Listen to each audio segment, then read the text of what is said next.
All right, moving on to the last part of the lesson. We have simplifying quotients. Now, anytime that you have trinomials as a fraction here, up here we have our a squared minus a minus 6 is the numerator as a trinomial, and the a squared plus 7a plus 10 is the denominator of our fraction. Again, one of the first things to do would be to check if we can take a greatest common factor of everything. It looks like none of our terms in either case are numerator or in our denominator. Doesn't look like we can take a greatest common factor of any of them. But we do want to be looking at them individually, just our numerator on top and the denominator on the bottom.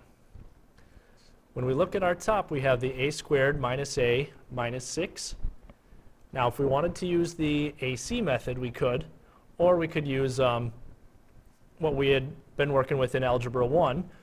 We're going to do the AC method just because we want a little more practice on that. So in this case, a is 1, b is negative 1, and c is negative 6.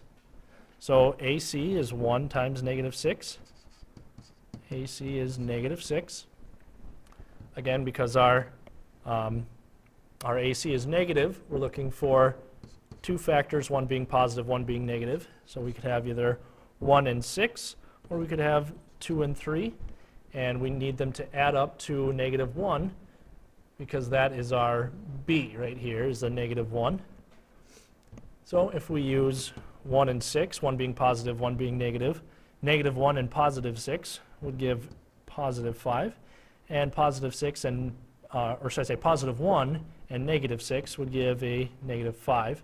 Neither of those work for what we're looking for. If we have negative 2 and positive 3, that would give us a positive 1. And if we have positive 2 and negative 3, that gives us a negative 1, which was what we're looking for. So in the end, we know that we need to use 2 and negative 3. So again, we're looking at this time it's going to be a terms. And our a terms come from our a value, in this case, which was 1. And then we look at our constants from our binomial factors. The constants, again, come from our factors of AC. So we have 2 and negative 3.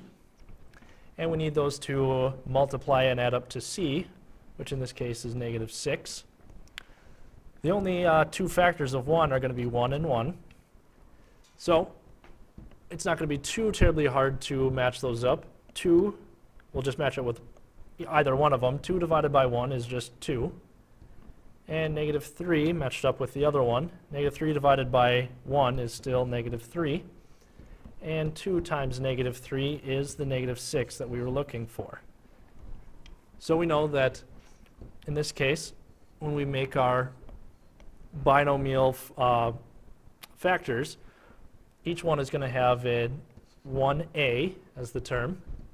One of our 1a's needs to be paired with a 2,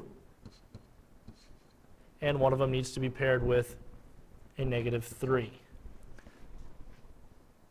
So in this case, here are our two binomial factors. And what we can do with that, let's just group them all together.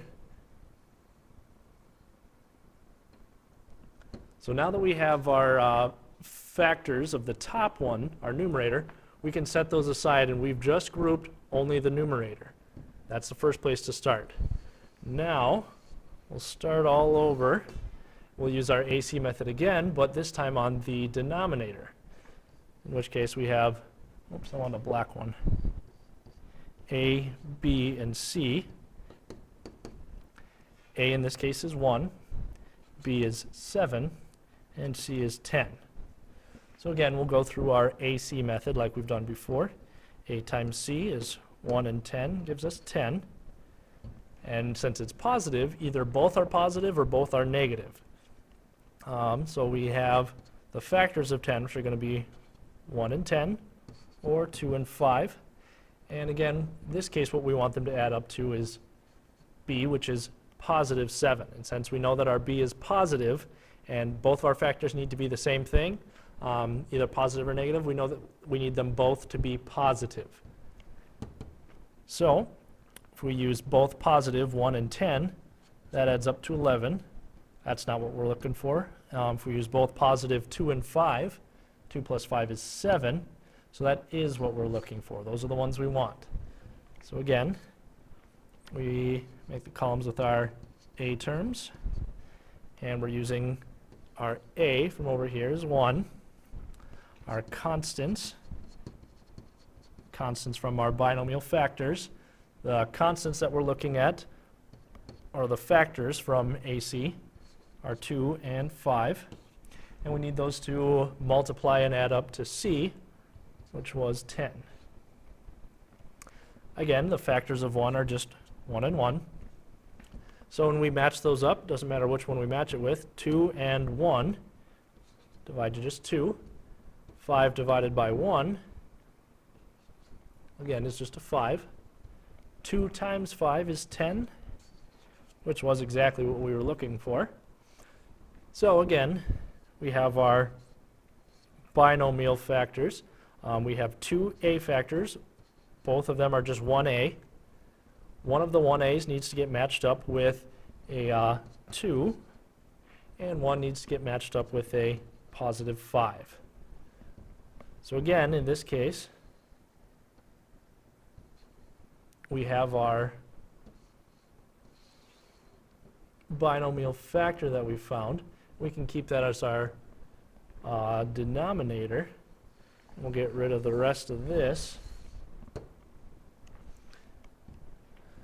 So now we've changed our original polynomial fraction into a polynomial with factored fractions. So the top factored out to a minus 3 and a plus 2. And the bottom factored out to a plus 5 and a plus 2. In each of these cases, we can recognize that there is an a plus 2 and an a plus 2. Now, again, if we had a fraction where we had like 3y and 3x, we would notice that, hey, both of these have a 3, so we can just divide that out, get rid of the 3's, and we just have y over x. Well, similarly, if these have the same factors, we can just divide them out, get rid of the a plus 2, in which case, in the end, we're left with an a minus 3 as our numerator, and our denominator is that a plus 5. And that would be how to factor out the quotient of two trinomials.